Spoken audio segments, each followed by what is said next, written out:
Assalamualaikum warahmatullahi wabarakatuh. Selamat siang.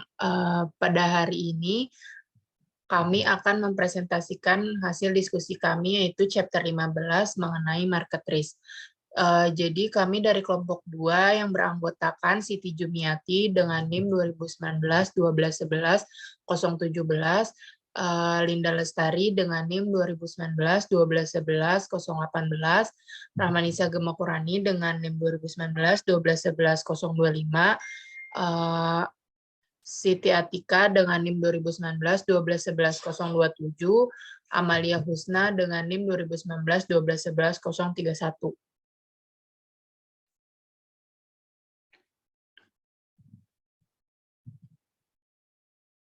Selanjutnya kita akan membahas mengenai introduction. Jadi, resiko pasar dapat didefinisikan sebagai resiko yang terkait dengan ketidakpastian pendapatan lembaga keuangan pada portofolio perdagangannya yang disebabkan oleh perubahan, khususnya perubahan ekstrim dalam kondisi pasar seperti harga aset, suku bunga, volatilitas pasar, dan likuiditas pasar. Risiko pasar adalah inti dari banyak kerugian yang terkait dengan krisis keuangan. Pada akhir tahun 2006 dan paruh pertama tahun 2007, harga rumah anjlok dan default oleh pinjaman hipotek subprime mulai mempengaruhi industri pinjaman hipotek secara keseluruhan, serta bagian lain dari ekonomi. Ketika peminjam hipotek gagal membayar hipotek mereka, lembaga keuangan yang memegang dan secara aktif memperdagangkan hipotek dan sekuritas berbasis hipotek ini mulai mengumumkan kerugian besar pada mereka. Kerugian dari penurunan nilai hipotek subprime dan sekuritas yang didukung oleh hipotek ini mencapai lebih dari 1 triliun dolar di seluruh dunia hingga pertengahan 2019. Bank investasi dan perusahaan sekuritas adalah pedagang utama sekuritas berbasis hipotek. Karena peminjam hipotek gagal membayar hipotek mereka, bank investasi sangat terpukul dengan kerugian besar pada hipotek dan sekuritas yang mendukung mereka. Selanjutnya, contoh utama dari kerugian yang terjadi adalah Bear Stearns pada musim panas 2007. Dua dana lindung nilai Bear menderita kerugian besar terkait resiko pasar atas investasi di pasar hipotek subprime. Kedua dana tersebut mengajukan kebangkrutan pada musim gugur 2007. Nilai pasar Bear Stearns sangat dirugikan dari kerugian ini. Kerugiannya menjadi begitu besar sehingga pada bulan Maret 2008, JP Morgan Chase dan Federal Reserve turun tangan untuk menyelamatkan bank investasi terbesar kelima di Amerika Serikat sebelum gagal atau dijual sedikit demi sedikit ke berbagai lembaga keuangan. Krisis risiko berlanjut sepanjang musim panas dan gugur 2008. Pada hari Senin 15 September, Lehman Brothers mengajukan kebangkrutan. Merrill Lynch dibeli oleh Bank of America atau AIG, salah satu perusahaan asuransi terbesar di dunia. Bertemu dengan regulator federal untuk meningkatkan sangat membutuhkan uang tunai, dan Washington Mutual, lembaga tabungan terbesar di Amerika Serikat, diakuisisi oleh JP Morgan Chase saat berita menyebar bahwa Lehman Brothers akan tidak bertahan. Lembaga keuangan pindah untuk menguraikan perdagangan yang dibuat dengan Lehman.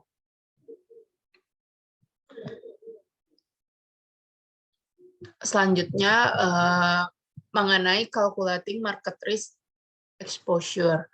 Bank komersial besar, bank investasi, perusahaan asuransi, dan reksadana telah mengembangkan model risiko pasar. Dalam pengembangan model ini, 4 pendekatan utama telah diikuti.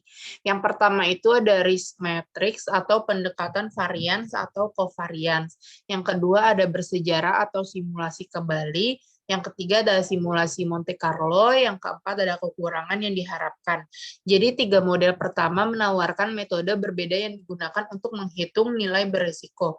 Kami mempertimbangkan risk matrix terlebih dahulu dan kemudian membandingkannya dengan pendekatan model internal lainnya seperti simulasi historis atau kembali.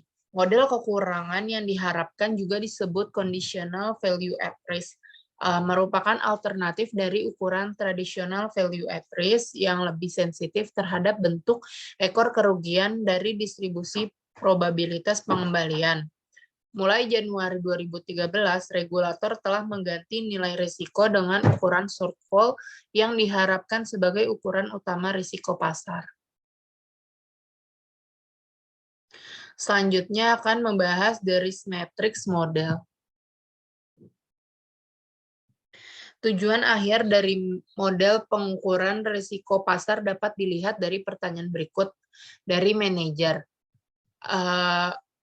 Financial institution, saya yakin X% bahwa lembaga keuangan tidak akan kehilangan lebih dari VaR dolar dalam T hari ke depan. Singkatnya, manajer lembaga keuangan menginginkan satu angka dolar yang memberitahu dia exposure resiko pasar FI selama hari-hari berikutnya, terutama jika hari-hari itu berubah menjadi hari-hari yang sangat buruk. Ini bisa jadi tidak sepele mengingat luasnya bisnis perdagangan lembaga keuangan skala besar atau bahkan menengah. Ketika JP Morgan mengembangkan model risk matrix pada tahun 1994, JP Morgan memiliki 14 lokasi perdagangan aktif dengan 120 unit independen yang memperdagangkan sekuritas pendapatan tetap valuta asing, komoditas derivatif, sekuritas pasar berkembang, dan aset kepemilikan. Pada tahun 2015, JP Morgan Chase beroperasi di seluruh dunia dan memegang portofolio perdagangan senilai lebih dari 399 dolar miliar. Skala dan variasi kegiatan ini khas dari bank-bank pusat uang besar, bank-bank besar di luar negeri, misalnya Deutsche Bank dan Barclays, dan perusahaan-perusahaan asuransi besar dan bank-bank investasi. Di sini kami akan berkonsentrasi pada pengukuran exposure risiko pasar dari lembaga keuangan besar setiap hari menggunakan pendekatan risk matrix. Seperti yang akan dibahas nanti, mengukur exposure risiko untuk periode lebih dari 1 hari, misalnya 5 hari, berada di bawah asumsi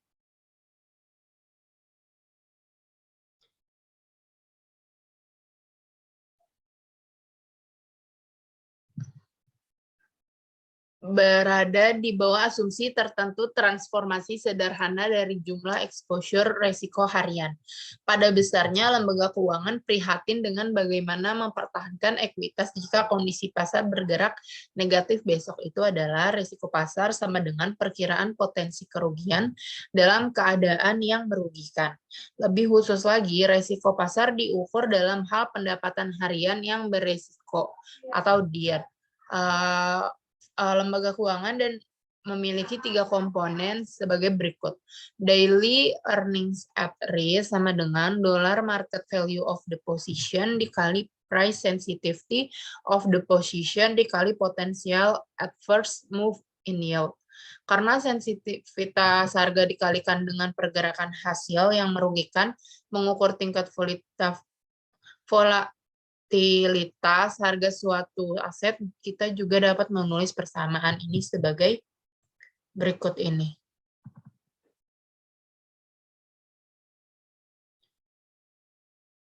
Daily earnings at risk sama dengan dollar market value of the position dikali price volatility. Jadi bagaimana sensitivitas harga dan pergerakan hasil yang merugikan akan diukur tergantung pada lembaga keuangan dan pilihan model sensitivitasnya. Harga serta pandangannya tentang apa yang sebenarnya merupakan pergerakan harga atau imbalan yang berpotensi merugikan. Kami berkonsentrasi pada bagaimana model risk matrix menghitung pendapatan harian yang beresiko di 3 area perdagangan: pendapatan tetap, valuta asing, atau foreign exchange dan ekuitas. Dan kemudian bagaimana memperkirakan risiko agregat dari seluruh portofolio perdagangan untuk memenuhi tujuan manajer lembaga keuangan ukuran exposure dolar agregat tunggal di seluruh bank pada hari tertentu.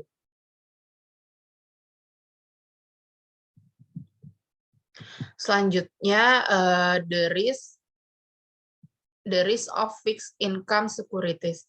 Misalkan lembaga keuangan memiliki posisi nilai pasar 1 juta dolar dalam obligasi tanpa kupon dengan jangka waktu 7 tahun hingga jatuh tempo dengan nilai nominal 1.631.483 dolar. Imbal hasil obligasi ini hari ini adalah 7,243% per tahun. Obligasi ini dimiliki sebagai bagian dari portofolio perdagangan. Jadi nilai posisi pasar dolar itu 1 juta dolar. Manajer lembaga keuangan ingin mengetahui potensi exposure yang dihadapi lembaga keuangan jika suku bunga bergerak melawan lembaga keuangan sebagai akibat dari pergerakan pasar yang merugikan atau cukup buruk keesokan harinya. Jadi berapa banyak lembaga keuangan akan kehilangan tergantung pada volatilitas harga obligasinya. Dari model durasi di bab 9 kita tahu bahwa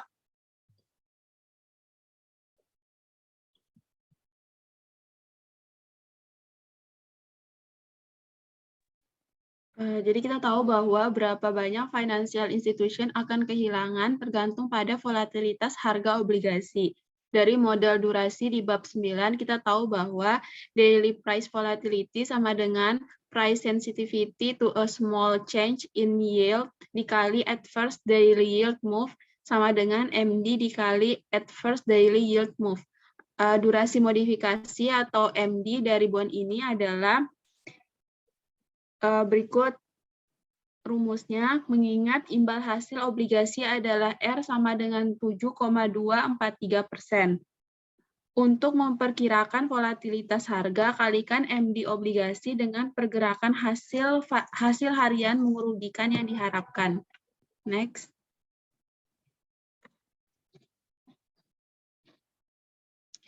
Kami dapat memperluas analisis ini untuk menghitung potensi kerugian lebih dari 2, 3, sampai dengan N hari jika kita berasumsi bahwa guncangan imbal hasil independen dan volatilitas harian kira-kira konstan dan bahwa financial institution terkunci untuk menahan aset ini selama N jauh. Berikut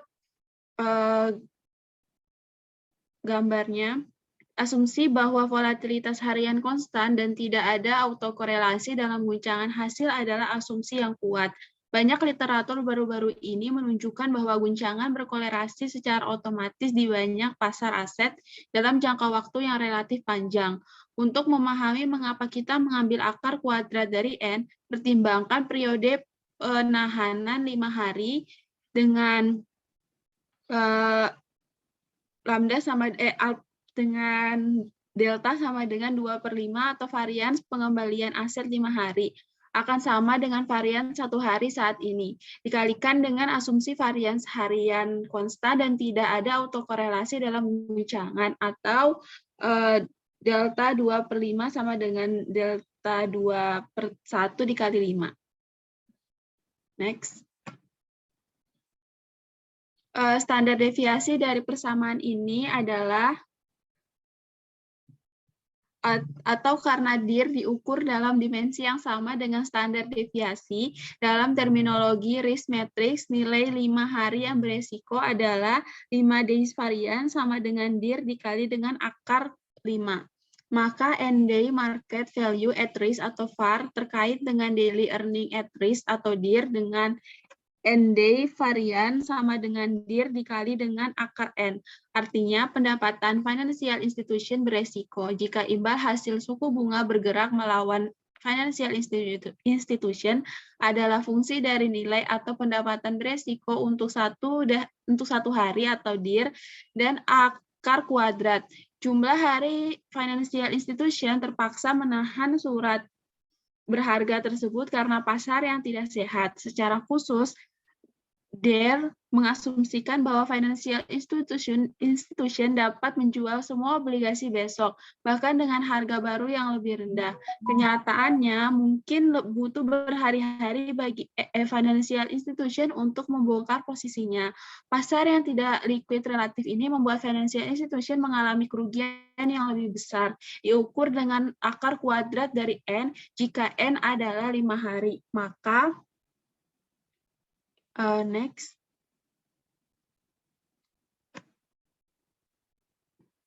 Maka 5 days varian sama dengan $15,210 dikali dengan akar 5 sama dengan $34.011.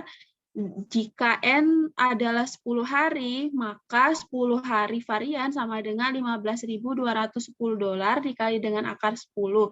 Maka didapatlah $48.098. Dalam perhitungan sebelumnya, kami memperkirakan sensitivitas harga menggunakan durasi yang dimodifikasi. Namun, model risk matrix umumnya lebih suka menggunakan nilai sekarang dari perubahan arus kas sebagai bobot sensitivitas harga selama durasi yang dimodifikasi.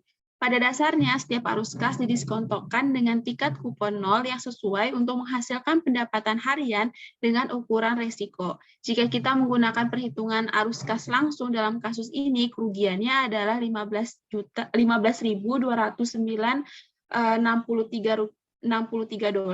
Perkiraan dalam kasus ini sangat dekat. Lalu masuk ke forex exchange. Lembaga keuangan besar juga aktif melakukan perdagangan valuta asing atau FX dengan DARE sama dengan dollar value of position dikali dengan price volatility. Contohnya, misalkan melihat kembali nilai tukar euro atau dolar selama setahun terakhir, kami menemukan bahwa volatilitas atau standar deviasi persentase harian perubahan nilai tukar spot adalah 56,5 BP, namun misalkan financial institution tertarik pada gerakan yang merugikan, yaitu gerakan buruk yang tidak akan terjadi lebih dari 1% dari waktu atau 1 hari dalam setiap 100 hari. Secara statistik, jika perubahan nilai tukar secara historis terdistribusi normal, nilai tukar harus berubah ke arah yang merugikan sebesar 2,33 standar deviasi atau 2,33 dikali dengan 56,5 BP untuk ini. Perubahan yang dianggap mungkin terjadi hanya 1 hari dalam setiap 100 hari. Jadi FX volatility itu sama dengan 2,33 dikali 56,5 BP sama dengan 131.645 BP. Dengan kata lain, selama tahun lalu nilai euro turun terhadap dolar sebesar 131.645 BP, 1% dari waktu ke waktu. Sebagai akibat, DR sama dengan dollar value of position dikali dengan FX volatility, maka didapatkan 1 juta dolar dikali dengan 0,013145 sama dengan 13.164 dolar. Ini adalah potensi daily earnings exposure terhadap perubahan nilai tukar euro terhadap dolar yang merugikan untuk financial institution dari kepemilikan mata uang spot 800.000 euro. Next. Lalu ekuitas. Jadi banyak LK besar juga mengambil posisi di ekuitas. Sebagaimana diketahui dari Capital Asset Pricing Model atau CAPM, ada 2 jenis resiko terhadap posisi ekuitas dalam suatu saham individu I.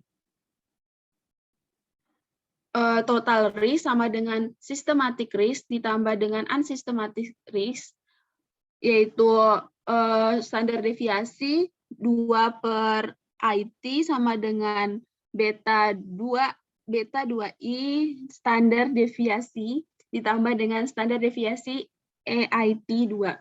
Jadi pangkat 2. Jadi resiko sistematis itu mencerminkan pergerakan bersama saham tersebut dengan portofolio pasar yang dicerminkan oleh beta saham, yaitu beta I, dan volatilitas portofolio saham, yaitu standar deviasi MT, sedangkan resiko tidak sistematis spesifik untuk perusahaan itu sendiri, yaitu standar deviasi EIT.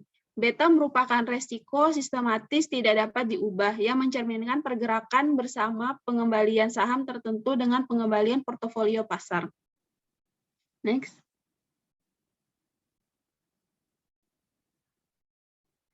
Dalam portofolio yang terdiversifikasi dengan sangat baik, resiko tidak sistematis, standar deviasi 2 EIT sebagian besar dapat terdiversifikasi, yaitu akan sama dengan 0. Meninggalkan resiko pasar sistematis tidak dapat didiversifikasi. Beta I standar deviasi 2 MT. Dalam portofolio atau portofolio saham individu yang kurang terdiversifikasi,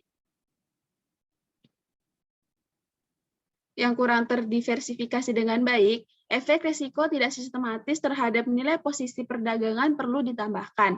Selain itu, jika CEPM tidak menawarkan penjelasan yang baik tentang penetapan harga aset dibandingkan dengan teori harga arbitrase multi-indeks atau APT, tingkat kesalahan akan dimasukkan ke dalam perhitungan DER. Next.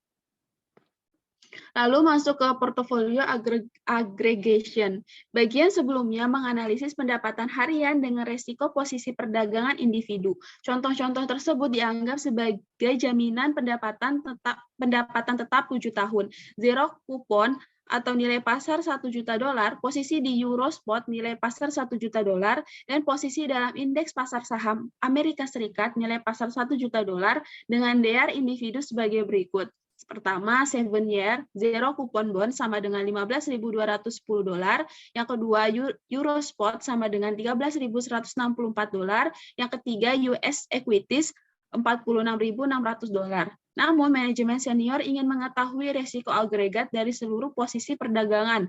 Untuk menghitung ini, kita tidak bisa begitu saja menjumlahkan ketiga DER dengan $15.210 ditambah dengan $13.164 ditambah dengan $46.600 yang didapatkan $74.974 karena akan mengabaikan tingkat penyeimbangan covariance atau korelasi apapun di antara posisi perdagangan pendapatan tetap, FX, dan ekuitas. Next. Nah, jadi di sini kita masuk ke historic back simulation approach. Kritik utama terhadap metrik resiko adalah kebutuhan untuk mengasumsikan distribusi simetris atau normal untuk semua pengembalian aset. Untuk beberapa aset seperti opsi dan sekuritas jangka pendek, obligasi, hal ini sangat dipertanyakan. Misalnya, sebagian besar investor bisa kehilangan jika dia membeli opsi panggilan pada ekuitas adalah premi panggilan. Namun, potensi pengembalian keuntungan investor tidak terbatas. Dalam arti statistik, opsi pengembalian atas panggilan tidak normal karena menunjukkan kemiringan positif. Karena pertimbangan ini dan pertimbangan lain yang dibahas di sini, banyak lembaga keuangan yang telah mengembangkan model risiko pasar telah menggunakan pendekatan simulasi historis atau mundur.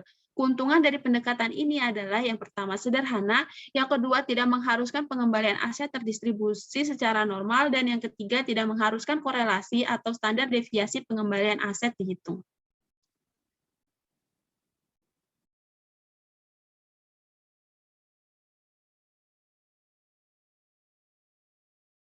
Selanjutnya, ide dasarnya adalah untuk mengambil portofolio aset pasar saat ini atau foreign exchange, obligasi, ekuitas, dan lain-lain, dan menilai kembali mereka berdasarkan harga aktual pengembalian yang ada pada aset tersebut kemarin, sehari sebelumnya, dan seterusnya. Seringkali lembaga keuangan yang menghitung risiko pasar atau nilai dari portofolio saat ini berdasarkan harga pengembalian yang ada untuk aset tersebut pada setiap 500 hari terakhir. Ini kemudian akan menghitung kasus terburuk 1%. Nilai portofolio yang memiliki nilai terendah ke 5 dari 500, artinya hanya dalam 5 hari dari 500 atau 1% dari waktu, nilai portofolio akan turun di bawah ini angka berdasarkan pengalaman historis terkini dari perubahan nilai tukar, perubahan harga ekuitas, perubahan suku bunga, dan sebagainya. Untuk contoh soalnya,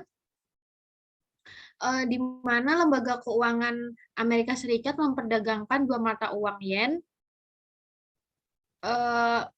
dan franc Swiss pada penutupan perdagangan tanggal 1 Desember 2018 FI memiliki posisi beli dalam yen Jepang sebesar 500 juta dan posisi beli dalam franc Swiss sebesar 20 juta. Dia ingin membeli VAR-nya. Artinya jika besok adalah satu hari buruk dalam 100 kasus terburuk 1%, berapa kerugian dari total posisi mata uang sisanya asingnya. Next. Nah, untuk langkah pertama, yaitu ukur exposure, artinya ubah posisi mata uang asing hari ini menjadi setara dolar menggunakan nilai tukar hari ini. Dengan demikian, evaluasi posisi FI pada 1 Desember 2018 menunjukkan bahwa ia memiliki posisi long 5 juta dolar atau setara dengan 500 juta yen atau 100 yen dibagi 1 dolar dalam yen dan 18.181.818 dolar atau kalau di franc Swiss itu 20 juta atau franc Swiss 1,1 dibagi 1 dolar dalam franc Swiss. Langkah kedua, ukur sensitivitas. Ukur sensitivitas di sini setiap posisi FX dengan menghitung deltanya, di mana delta mengukur perubahan nilai dolar dari setiap posisi FX. Jika yen atau franc Swiss terdepresiasi menurun atau menurun nilainya sebesar 1% terhadap dolar. Seperti dapat kita lihat di tabel 5.6, di baris ke-6, delta untuk posisi yen Jepang adalah 49.505 dolar atau 500 juta yen. Atau 101 yen dibagi 1 dolar atau 500 juta dibagi 100 yen dibagi 1 dolar. Dan posisi franc Swiss-nya itu adalah next.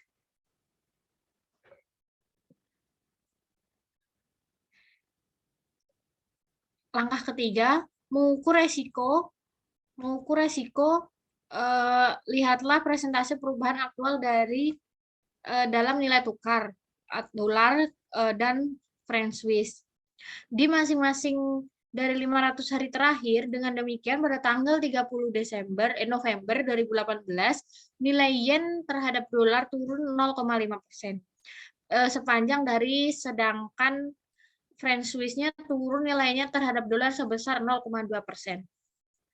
Perlu dicatat bahwa jika mata uang diapresiasi nilainya terhadap dolar, tanda terhadap angka baris 7 dari tabel 15.6 akan negatif, yaitu dibutuhkan lebih sedikit unit mata uang asing untuk membeli 1 dolar daripada itu terjadi sehari sebelumnya. Seperti dapat dilihat di baris 8, menggabungkan delta ukuran sensitivitas perubahan nilai dolar dari posisi FX untuk perubahan 1% dalam nilai tukar. Dan presentasi perubahan aktual di setiap nilai tukar FX berarti kerugian total 60.000 dolar 756. Jika FI telah memegang posisi saat ini 500 juta dan Swiss franc 20 juta pada hari itu 30 November 2018. Langkah keempat, ulangi langkah 3. Langkah 4 mengulangi latihan yang sama untuk posisi yen dan franc Swiss, tetapi menggunakan perubahan nilai tukar aktual 29 November 2018. 20 November 2018 ini dan seterusnya artinya kami menghitung kerugian dan keuntungan FE pada masing-masing dari 500 hari perdagangan terakhir, tidak termasuk akhir pekan dan akhir hari libur. Ketika pasar FE ditutup, ini sama dengan kembali ke masa lalu selama 2 tahun. Untuk setiap hari perubahan aktual dalam nilai tukar dihitung baris 7.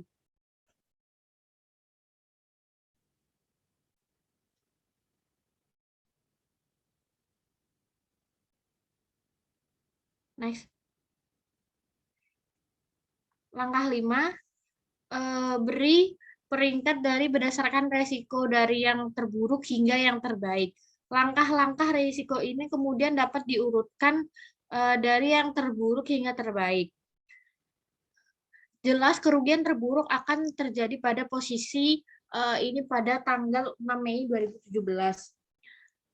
dengan total kerugian sebesar $119.096, sementara skenario terburuk ini menarik bagi manajer FI. Kami tertarik pada kasus tersebut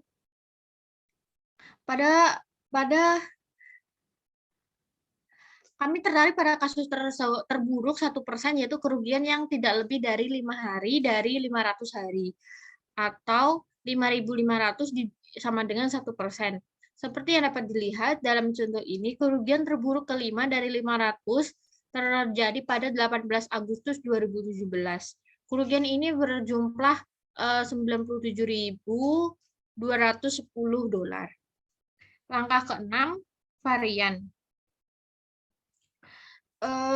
Jika diasumsikan bahwa distribusi nilai tukar masa lalu baru-baru ini merupakan cerminan akurat dari kemungkinan distribusi perubahan nilai tukar FX di masa depan, bahwa perubahan nilai tukar memiliki distribusi stasioner, maka $97.210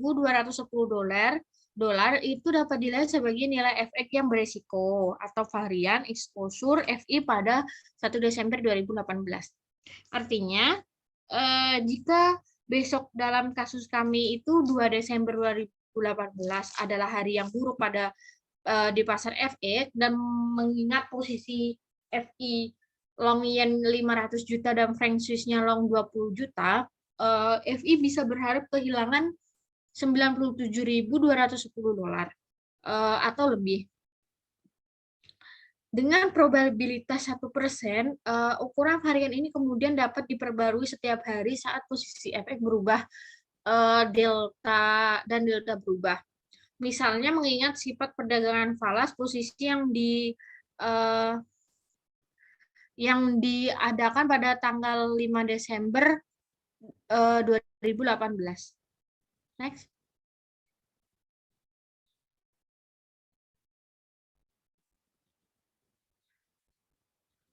Selanjutnya yaitu the historic back simulation model versus risk matrix, yaitu salah satu manfaat nyata dari pendekatan historis atau simulasi kembali adalah bahwa kita tidak perlu menghitung deviasi standar dan korelasi atau mengasumsikan distribusi normal untuk pengembalian aset.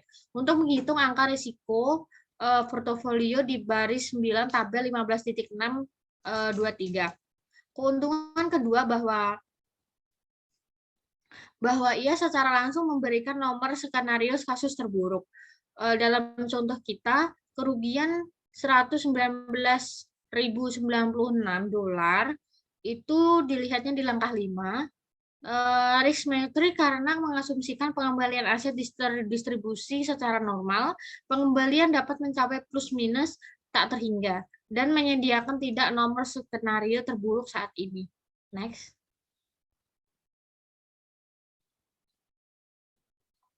Kerugian dari pendekatan simulasi kembali adalah tingkat kepercayaan yang kita miliki dalam angka varian 1%. Berdasarkan 500 pengamatan. Secara statistik, 500 pengamatan tidak terlalu banyak, jadi akan ada pita kepercayaan yang sangat lebar atau kesalahan standar di sekitar jumlah perkiraan $97.210 dan contoh kita. Salah satu solusi yang mungkin untuk masalah ini adalah kembali ke masa lebih dari 500 hari dan memperkirakan varian 1% berdasarkan 1.000 pengamatan harian terakhir. Kasus terburuk ke-10 atau bahkan 10.000 pengamatan sebelumnya, kasus terburuk ke-100. Masalahnya adalah bahwa ketika seseorang mundur lebih jauh ke masa lalu, pengamatan masa lalu mungkin menjadi semakin tidak relevan dan memprediksi varian di masa depan. Misalnya, 10.000 itu pengamatan mungkin memerlukan FI untuk menganalisis data FX selama 40 tahun. Selama periode ini, kita telah berpindah melalui banyak rezim FX yang sangat berbeda. Dari nilai tukar yang relatif tetap pada periode 1950 sampai 70, ke nilai tukar yang relatif mengambang pada 1970-an, ke nilai tukar yang lebih terkelola pada 1980-an dan 1990-an, hingga penghapusan nilai tukar dan pengenalan euro pada Januari 2002 hingga fluktuasi besar dalam nilai tukar selama krisis keuangan 2008 sampai 2009. Jelas perilaku ini, nilai tukar dan risiko dalam rezim nilai tukar tetap akan memiliki sedikit relevansi dengan perdagangan FX atau manajer risiko pasar yang beroperasi dan menganalisis risiko dalam rezim nilai tukar mengambang.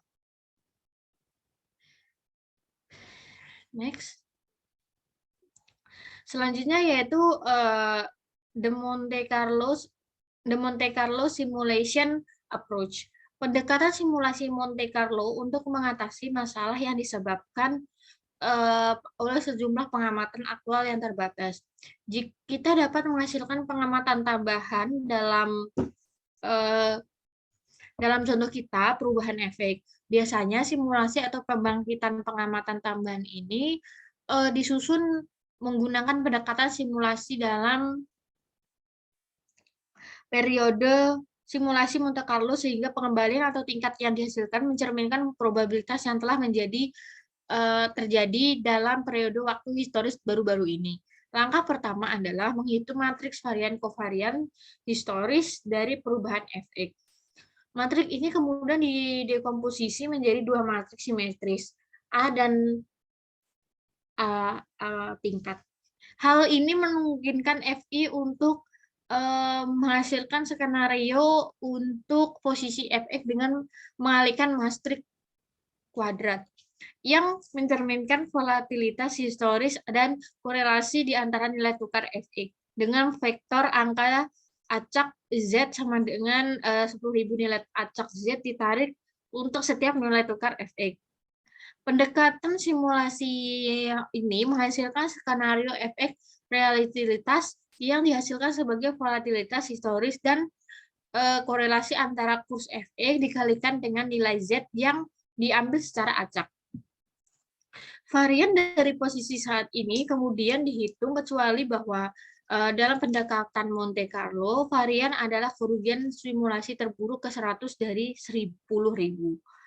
Oleh karena itu, simulasi Monte Carlo adalah alat untuk mempertimbangkan penilaian portofolio di bawah semua kemungkinan kombinasi faktor yang menentukan nilai sekuritas. Model menghasilkan nilai pasar acak yang diambil dari distribusi normal multivariat yang mewakili setiap variabel. Kotak perspektif industri menguraikan proses yang diikuti Citigroup dalam memperkirakan varian menggunakan pendekatan simulasi Monte Carlo dan memberikan lebih banyak detail tentang varian 2014-nya. Varian yang dihasilkan rata-rata $112 juta. Next. Selanjutnya yaitu expected shortfall. Seperti disebutkan sebelumnya, kritik terhadap varian adalah bahwa ia memberitahu manajer lembaga keuangan tingkat kemungkinan kerugian yang mungkin terjadi dengan tingkat kepercayaan tertentu, yaitu persentil ke-99 dengan asumsi distribusi pengembalian berbentuk normal. Kekurangan yang diharapkan juga disebut sebagai varian bersyarat. Dan kerugian ekor yang diharapkan memberitahu kita kira-kira kerugian di bagian ekor distribusi di luar persentil ke-99, yaitu jika dalam 100 hari ada kerugian yang diharapkan memberitahu kita rata-rata kerugian 1 dalam 100 hari itu. Misalnya pada tabel sebelumnya, tingkat kepercayaan 99% varian FI adalah $97.210. Jadi kita besok adalah hari yang buruk. Adalah kemungkinan 1% bahwa kerugian FI akan melebihi $97.210 dengan asumsi distribusi probabilitas normal. Dengan banyak distribusi pengembalian memiliki ekor gemuk, misalnya peristiwa angsa hitam. istilah yang diciptakan oleh Nassim Nicholas Taleb tahun 2008-28 datang sebagai kejutan. Memiliki efek besar dan sering dirasionalisasikan secara tidak tepat setelah fakta dengan manfaat melihat ke belakang. Peristiwa seperti itu jarang terjadi dan sulit diprediksi, tetapi sangat mempengaruhi pasar keuangan. Perhatikan gambar 15.5. Varian dari distribusi probabilitas adalah $97.210, yaitu dengan asumsi distribusi probabilitas normal ada kemungkinan 1 dari 100 bahwa FI akan kehilangan tidak lebih dari $97.210. Namun jelas distribusi probabilitasnya tidak normal tetapi memiliki fatal loss. Dengan demikian rata-rata kerugian 1 dalam 100. Next.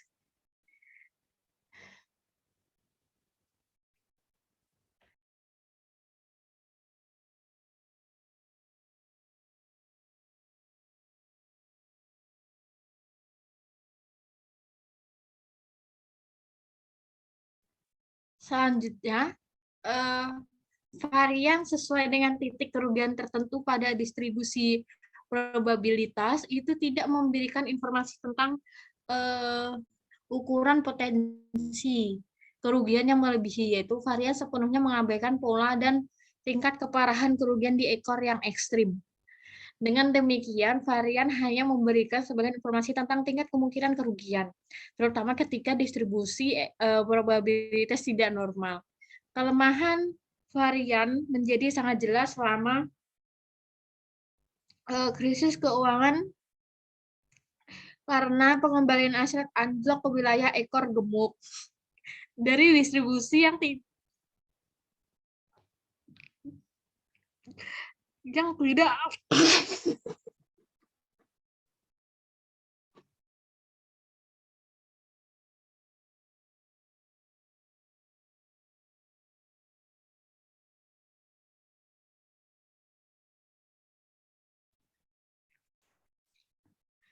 tidak berbentuk normal. Manajer dan regulator FI dipaksa untuk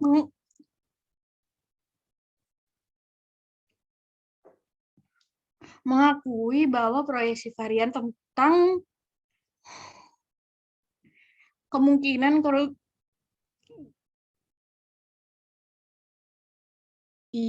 kerugian jauh di bawah perkiraan kerugian aktual pada hari-hari yang sangat buruk. Next.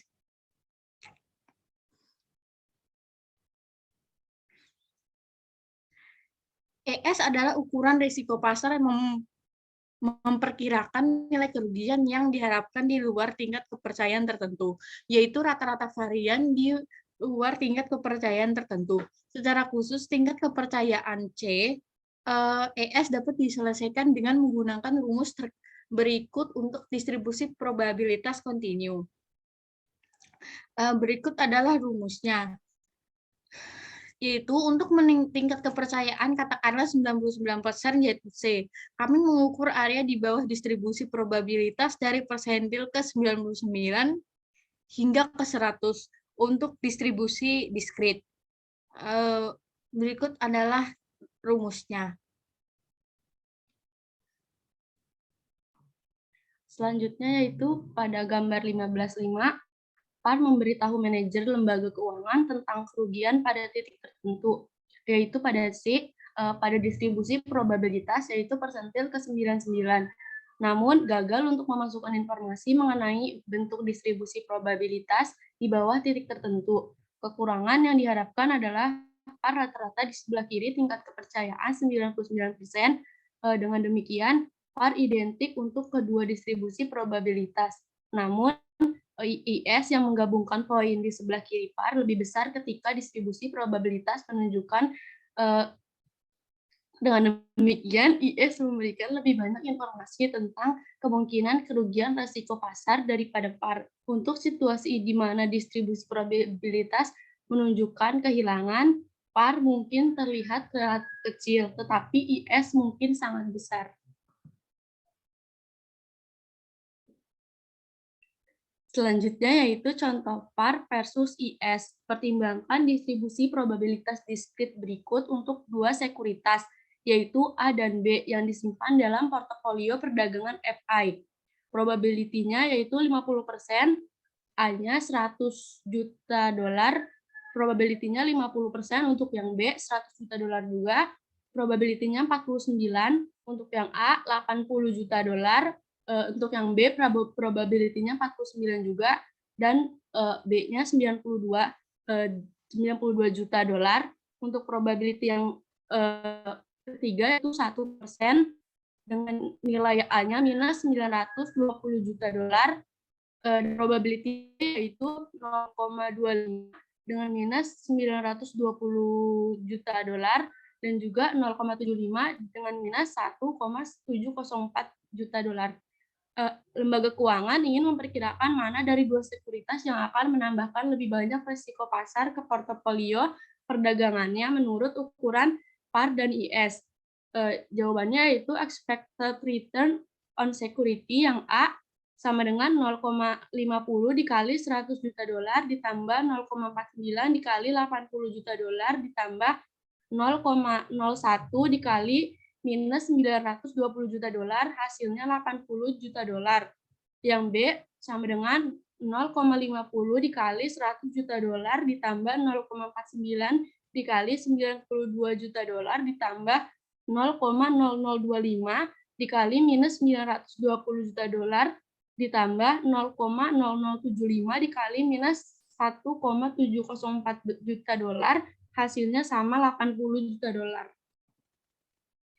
Untuk tingkat kepercayaan 99%, PAR-nya yaitu A sama dengan PAR-nya yaitu yang B sama dengan menjadi minus 920 juta dolar. Namun untuk tingkat kepercayaan 99%, IS yang untuk yang IS yaitu IS yang A sama dengan minus 920 juta dolar, sedangkan untuk IS yang B yaitu sama dengan 0,25 dikali minus 920 juta dolar ditambah 0,75 dikali 1,7045 juta dolar sama dengan minus 1,108 juta dolar. Jadi, sementara PAR identik untuk kedua sekuritas, IS menemukan bahwa sekuritas B memiliki potensi untuk membuat FI mengalami kerugian yang jauh lebih besar daripada sekuritas A. Secara khusus, jika besok adalah hari yang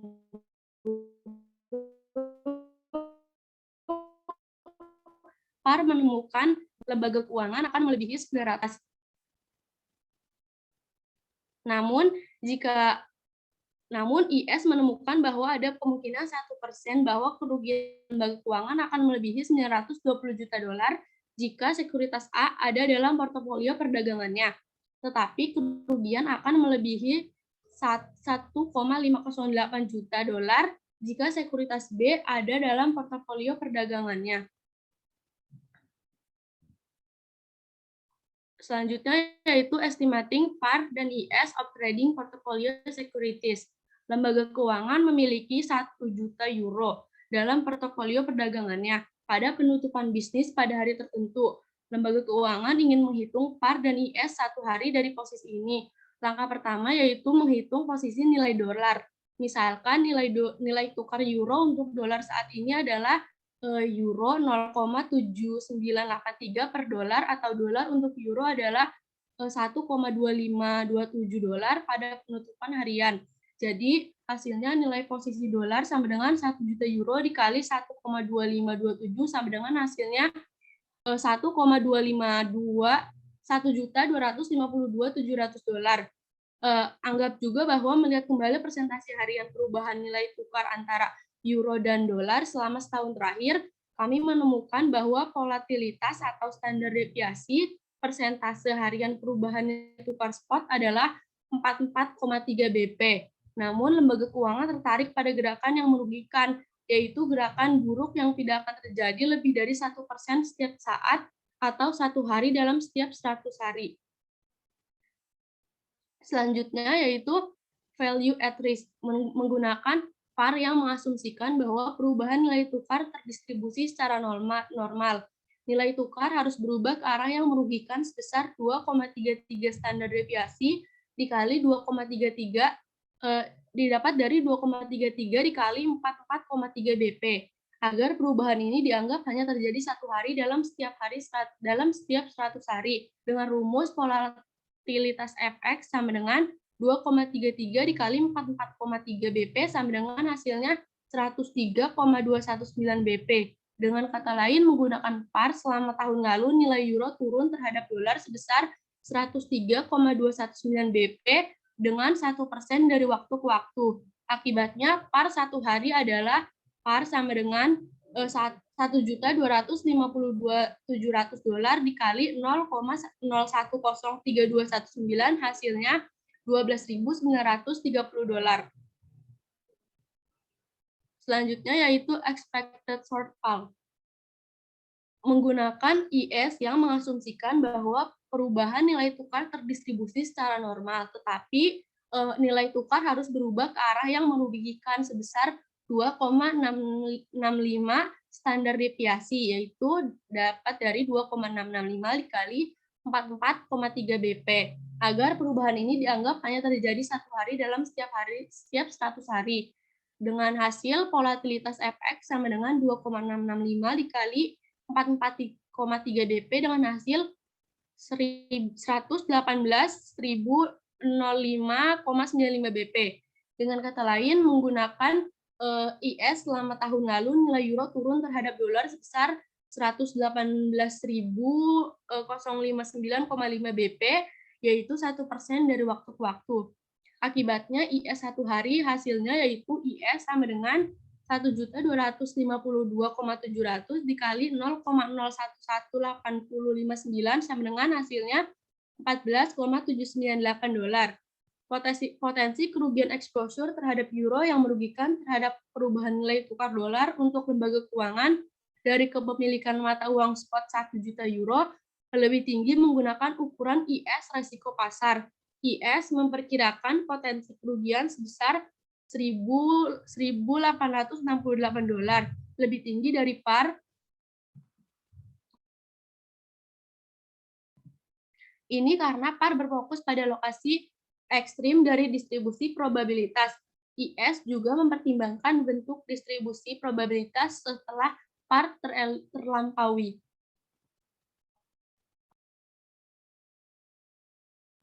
Selanjutnya yaitu regulatory models, the BIS standardized framework.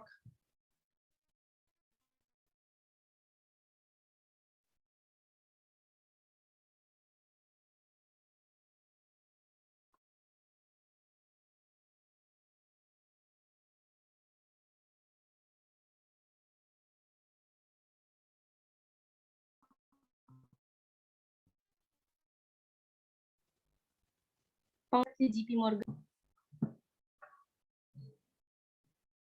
Pengembangan model risiko pasar internal oleh lembaga keuangan seperti JP Morgan Chase sebagian merupakan tanggapan atas proposal Bank for International Settlements atau BIS pada tahun 1993 untuk mengukur dan mengatur exposure risiko pasar bank dengan memberlakukan persyaratan modal pada portofolio perdagangan mereka.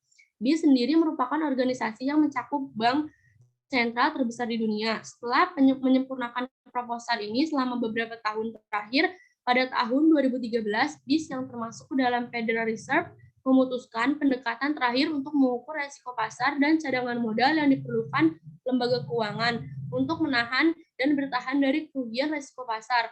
Lalu sejak Januari 1998, bank-bank di negara-negara yang menjadi anggota BIS dapat menghitung exposure risiko pasar mereka dengan salah satu dari dua cara. Yang pertama adalah menggunakan kerangka standar yang sederhana.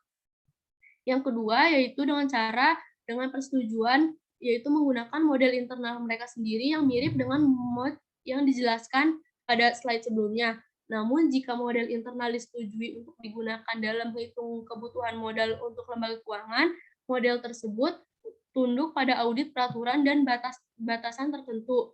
Krisis keuangan memperlihatkan sejumlah kekurangan dalam cara mengukur risiko pasar sesuai dengan aturan Basel II, meskipun krisis sebagian besar mengekspos masalah dengan pendekatan model internal bank besar untuk mengukur risiko pasar. BIS juga mengidentifikasi kekurangan dengan pendekatan standar, yaitu dengan cara yang pertama.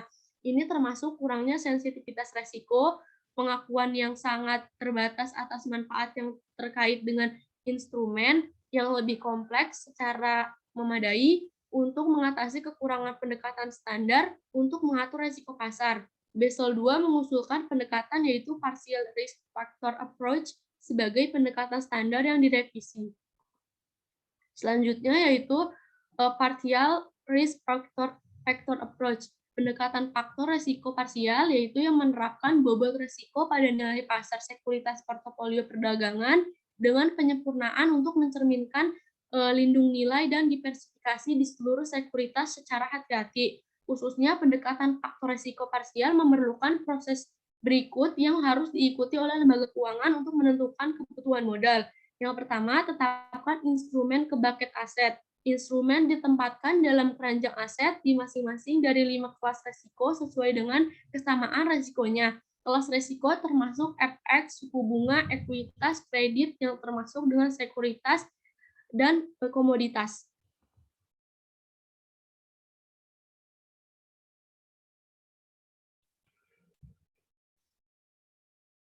Lalu untuk yang kedua yaitu menghitung bucket risk measure. Jadi ukuran risiko dihitung untuk setiap bucket menggunakan formula yang ditentukan regulator berdasarkan perkiraan ES.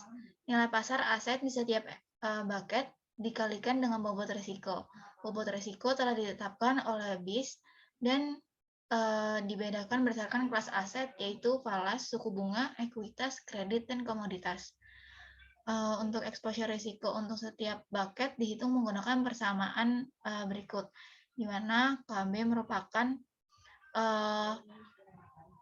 akar dari sigma RWI pangkat 2 dikali dengan MVI pangkat 2 ditambah dengan sigma PBIJ dikali dengan RWI dikali dengan MVI dikali dengan RWJ dan MVJ.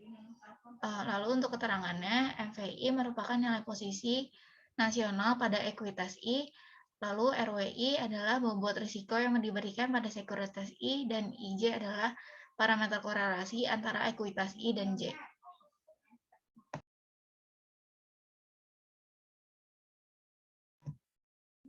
Untuk yang ketiga yaitu menggabungkan bucket. Ukuran risiko dari kumpulan aset individual digabungkan untuk mendapatkan persyaratan modal untuk portofolio perdagangan. Rumus yang digunakan untuk menjumlahkannya adalah di mana kapital akar dari sigma K2B ditambah dengan sigma B dan gamma BC S dikali dengan SB dan SC, di mana SB merupakan bukan IB, RWI dikali dengan MVI, dan gamma BC adalah parameter korelasi antara bucket B dan C yang ditentukan oleh regulator.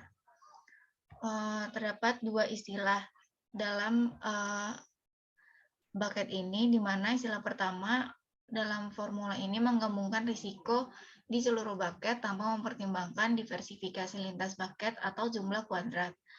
Lalu istilah kedua yaitu menyesuaikan untuk korelasi atau arah yang sama antara jenis aset di B dan C, yaitu panjang atau pendek dari gamma.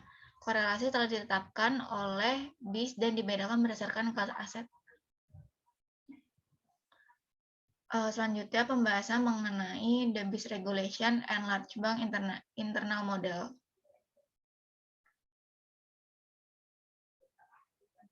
Sebagaimana dibahas di atas, persyaratan model BIS untuk exposure risiko pasar yang diperkenalkan pada Januari 1998 memungkinkan bank-bank besar atau dengan tunduk pada izin peraturan untuk menggunakan model internal mereka sendiri untuk menghitung risiko pasar alih-alih kerangka kerja standar. persyaratan modal risiko pasar awal dimasukkan sebagai bagian dari apa yang dikenal sebagai aturan model Basel I. Namun, rincian perhitungan modal telah disempurnakan dan direvisi selama bertahun-tahun. Saat ini, modal internal lembaga keuangan diatur oleh versi Basel 2.5 dan diimplementasikan pada tahun 2012. Dan Basel III bertahap antara tahun 2013 dan 2019 untuk mencakup modal di lembaga keuangan. Selama krisis keuangan, kerugian akibat risiko pasar secara signifikan lebih tinggi daripada persyaratan modal risiko pasar minimum berdasarkan aturan BIS Basel I dan Basel II. Akibatnya, pada Juli 2009, BIS mengumumkan Basel 2.5, versi final dari peraturan yang direvisi untuk persyaratan modal risiko pasar. Secara khusus, selain beban modal risiko yang sudah ada, yaitu langkah 1 dan langkah 2 yang tercantum di bawah, beban modal tambahan dinilai yang mencakup persyaratan modal, yaitu nilai yang ditekankan pada risiko dengan mempertimbangkan periode pengamatan 1 tahun dari kerugian keuangan yang signifikan. Tekanan yang relevan dengan portofolio lembaga keuangan, yaitu langkah 3 tercantum di bawah.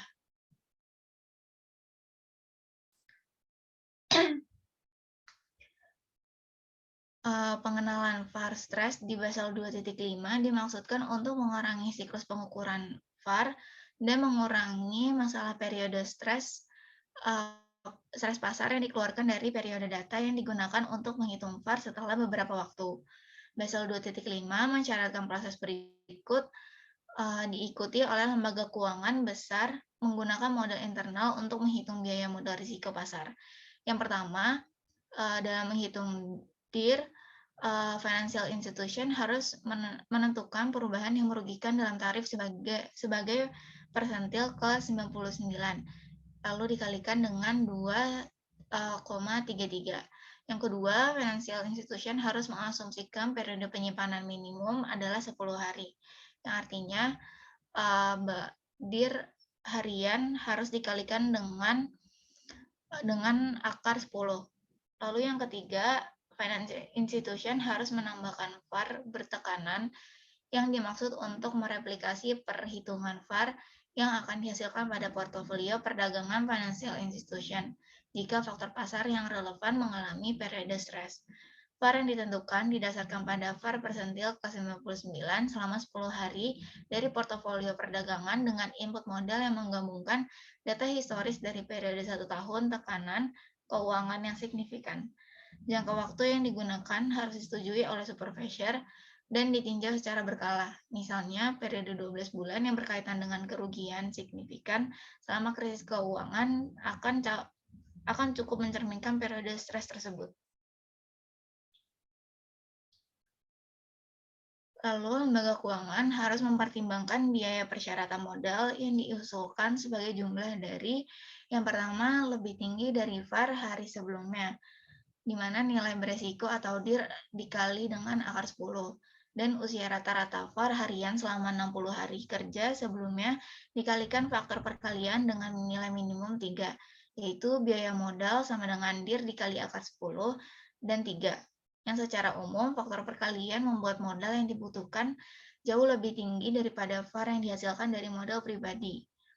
Lalu yang kedua, semakin tinggi VaR stres terbaru yang tersedia dan rata-rata VaR stres selama 60 hari kerja sebelumnya dikalikan faktor perkalian dengan nilai minimum 3 dan maksimum 4.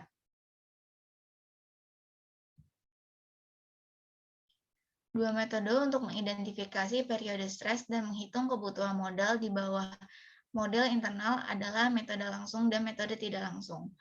Metode langsung didasarkan pada pendekatan yang digunakan dalam VaR yang ditekankan pada Basel 2.5. Financial institution akan mencari seluruh periode historis dan mengidentifikasi periode yang menghasilkan hasil AS tertinggi ketika semua faktor risiko disertakan. Namun, Basel III akan mengharuskan financial institution untuk menentukan periode stres berdasarkan serangkaian faktor risiko yang dikurangi. Setelah financial institution mengidentifikasi periode stres, Financial institution kemudian harus menentukan ES untuk set lengkap faktor risiko untuk periode stres. Lalu metode tidak langsung mengidentifikasi periode historis stres yang relevan dengan menggunakan serangkaian faktor risiko yang dikurangi. Namun, alih-alih menghitung model ES penuh untuk periode tersebut, financial institution menghitung kerugian berdasarkan kumpulan faktor risiko yang dikurangi. Kerugian ini kemudian diskalakan menggunakan rasio model ES lengkap, menggunakan data pasar saat ini ke model ES lengkap, menggunakan kumpulan faktor risiko yang dikurangi menggunakan data pasar saat ini. Lalu untuk kesimpulannya, dalam bab ini kami menganalisis pentingnya mengukur exposure risiko pasar lembaga keuangan. Risiko ini kemungkinan akan terus tumbuh semakin penting karena semakin banyak pinjaman dan aset yang sebelumnya tidak liquid menjadi dapat dipasarkan, dan karena waralaba tradisional, bank komersial, perusahaan asuransi, dan bank investasi menyusut. Mengingat risiko yang terlibat, baik manajemen financial institution swasta maupun regulator berinvestasi untuk meningkatkan sumber daya dalam model untuk mengukur dan melacak exposure risiko pasar. Kami menganalisis secara rinci 4 pendekatan yang telah digunakan lembaga keuangan untuk mengukur risiko pasar, yaitu risk metric, pendekatan historis atau simulasi belakang, pendekatan simulasi Monte Carlo, dan pendekatan shortfall atau IS yang diharapkan. Tiga pendekatan pertama menawarkan metode berbeda yang digunakan untuk menghitung nilai berisiko. Model shortfall yang diharapkan merupakan alternatif dari nilai tradisional pada ukuran risiko yang lebih sensitif terhadap bentuk ekor kerugian dari distribusi probabilitas pengambilan. Keempat pendekatan tersebut juga dibandingkan dalam hal kesederhanaan dan akurasi. Risiko pasar juga menjadi perhatian regulator, di mana mulai Januari 1998, bank-bank di Amerika harus menahan persyaratan modal terhadap risiko posisi perdagangan mereka. Fitur baru dari regulasi risiko pasar adalah bahwa Federal Reserve dan bank sentral lainnya, yaitu dengan persetujuan regulator, telah memberikan pilihan kepada financial institution besar untuk menghitung kebutuhan modal berdasarkan model internal mereka sendiri daripada model regulasi.